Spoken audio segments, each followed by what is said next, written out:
Feront un développement très durable à la forêt. L'exemple des entreprises forestières de Québec est excellent dans ma circonscription, Madame la Présidente. Si vous voulez un exemple inspirant. Merci, Madame la Présidente. Resuming debate, the honourable member for... L'honorable député de Saanich Gulf Islands. Merci, Madame la Présidente. Je suis ravie de prendre la parole ce soir dans le cadre de ce débat exploratoire. Je dois commencer avec la triste nouvelle qui a été transmise ce soir.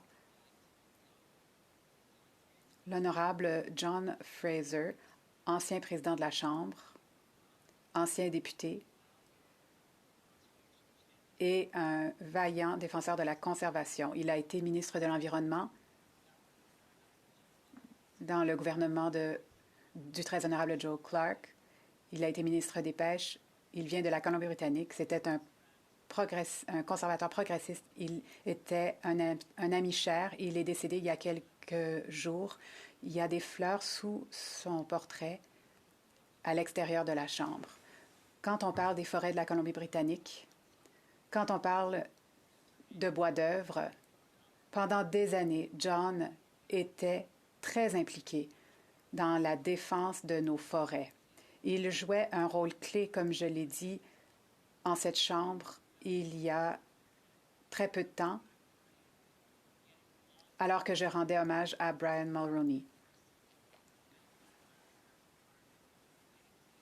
Il a joué un rôle clé dans le parc Guayahanis à titre de président de la Chambre.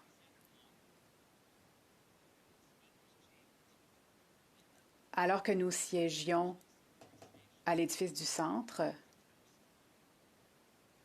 nous rencontrions des Premières Nations et des défenseurs de la conservation. Il a offert un toast. Il a dit « Pour le complot visant à sauver la planète ». C'était un complot non partisan avec des libéraux et les démocrates et des membres du Bloc qui travaillaient tous ensemble.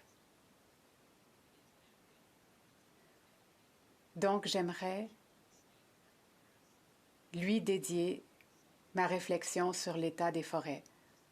Et j'aimerais dire à quel point il va nous manquer. Il avait 92 ans lors de son décès et il n'y avait personne qui défendait l'environnement aussi